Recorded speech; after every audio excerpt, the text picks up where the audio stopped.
और सब गाइस कैसे आप सभी लोग welcome back to my channel Gyan with Kapil.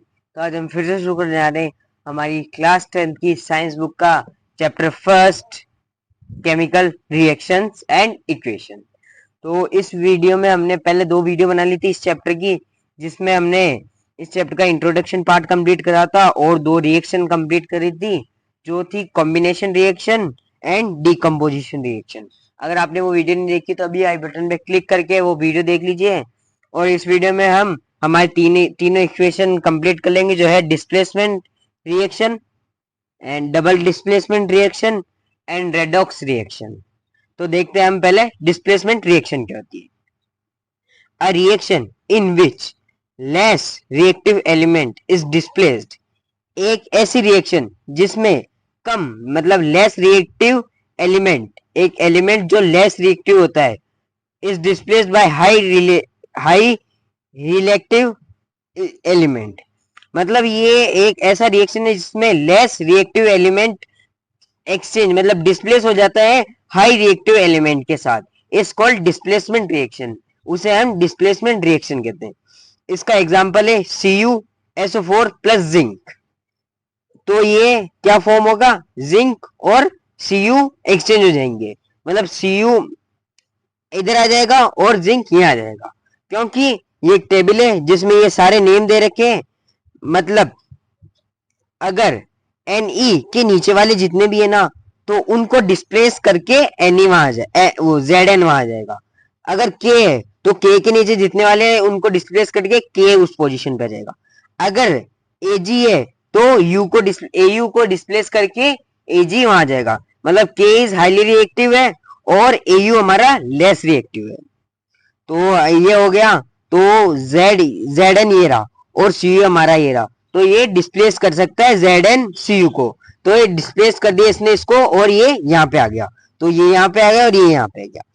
अब ZnSO4 प्लस Al, तो अब Al इसमें देखते हैं, Al यहाँ है और Zn यहाँ है, तो Al Zn को डिस्प्लेस कर सकता है क्योंकि Al डिस्प्लेस वो Zn से ऊपर है। तो Al ने Zn की जगह ले ली, तो ये हो गया Al2SO4 प्लस Zn। अब Al2SO4 plus Cu, no reaction, इसमें कोई रिएक्शन नहीं रहेगा क्योंकि Cu देखते हैं तो Cu के नीचे तो Al है नहीं, तो Al ऊपर है, तो मतलब ये पहले से ही डिस्प्लेस्ड है, इधर आया हुआ है, तो ये एकदम बिल्कुल सही है, तो इसका कोई रिएक्शन नहीं होगा। इसी के साथ हमारा डिस्प्लेसमेंट रिएक्शन कंप्लीट हो चुका है। Our fourth and second last reaction is double displacement reaction. ये क्या होता है, a reaction in which exchange of ions take place, एक ऐसा रिएक्शन जिसमें आयंस एक्सचेंज हो, मतलब जैसे कि एक ये आयन एक ये तो ये एक्सचेंज हो जाएंगे, वो इसकी जगह आ जाएगा और ये वहां चल जाएगा, तो वो ऐसा होगा, तो वो डबल डिस्प्लेसमेंट रिएक्शन होगा। एंड फॉर्म इनसॉल्युबल सब्सटेंस, और एक इनसॉल्युबल सब्सटेंस फॉर्म करता है जिसे हम पीपीटी कहते हैं, वो होता है precipitation, is known as precipitation reaction और डबल डिस्प्लेसमेंट रिएक्शन। अगर आपको पूछ ले what is the another name of double displace reaction, तो आप ये लिख सकते हो। अब ये एक एग्जांपल से है, मतलब एक एक्सपेरिमेंट है, हम समझेंगे। तो ये एक टेस्ट ट्यूब है जिसमें Na2SO4 है, इसमें BaCl2 डालेंगे हम दूसरी टेस्ट ट्यूब से। तो हम यहाँ देखेंगे कि यहाँ जो ये पार्ट है ना, मतलब यहाँ पे एक अनसोल्यूबल जो ऐसा सब्सटेंस है जो डिसॉल्व नहीं होता है, वो नीचे आके जम गया है और ऊपर पानी है। तो जो ऊपर पानी है वो तो NaCl है, और जो इनडिसॉल्युबल सब्सटेंस है ना वो BaSO4 है। तो ये हो जाएगा इनसोल्यूबल सब्सटेंस PPT। अब एक एग्जांपल और है Na2 plus SO4 plus BaCl2। अब Ba और Na से हाई रिएक्टिव है, तो Ba एक्सचेंज हो जाएगा Na की पोजीशन पे, तो ये हो जाएगा NaCl प्लस BaSO4। मतलब मैंने पहले SO4 Ba ये पहले बाद में लिख दिए और NaCl, तो ये Ba Na की जगह आ जाएगा और Na Ba की जगह आ जाएगा, तो ये एक्सचेंज हो जाएगी। अब इसका एक एग्जांपल है न्यूट्रलाइजेशन। ये क्या होता है, तो इसमें हम HCl प्लस MgOH2। ये HCl हमारा एसिड है और MgOH2 हमारा मिल्क ऑफ मैग्नीशियम है जिसे हम बेस कहते हैं। तो ये दोनों मिलके MgCl2 प्लस H2O, मतलब ये दोनों एसिड और मिल्क ऑफ मैग्नीशियम मिलके सॉल्ट प्लस वाटर बनाएंगे, मतलब ये दोनों कंबाइन हो जाएंगे तो we get salt and water. अब हमारा लास्ट रिएक्शन है और यही हमारा लास्ट टॉपिक होगा हमारे इस चैप्टर का, तो वो है रेडॉक्स रिएक्शन। रेडॉक्स रिएक्शन, तो रेडॉक्स को दो पार्ट में डिवाइड करा है। रेड मतलब रिडक्शन, ऑक्स मतलब ऑक्सीडेंट।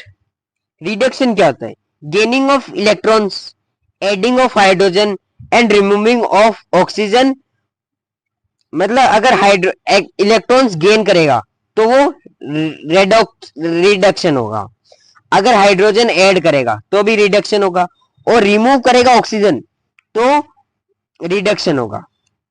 अब सेम मतलब इसमें उल्टा है ऑक्सीडेशन के साथ, लूज ऑफ इलेक्ट्रॉन्स। वो गेन कर रहा था तो ये लूज इलेक्ट्रॉन्स कर रहा है, ऐड ऑफ हाइड्रोजन तो ये ऐड ऑफ ऑक्सीजन कर रहा है, वो हाइड्रोजन ऐड कर रहा था तो ये ऑक्सीजन ऐड कर रहा है।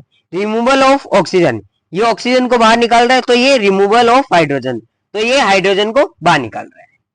अब हम ऑक्सीडाइजिंग एजेंट और रिडक्सिंग एजेंट पढ़ेंगे। तो ऑक्सीडाइजिंग एजेंट क्या होता है?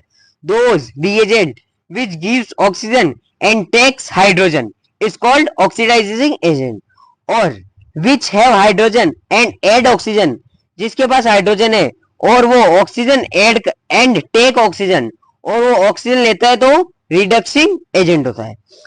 एग्जांपल है CuO plus H2 form Cu plus H2O।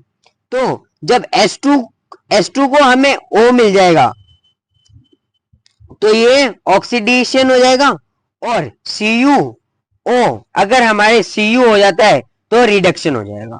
तो इसी के साथ हमारा चैप्टर के नोट्स कंप्लीट हो चुके हैं।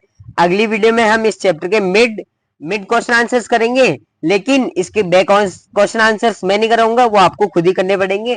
तो see you soon in next video with mid question answer of this chapter. Bye bye.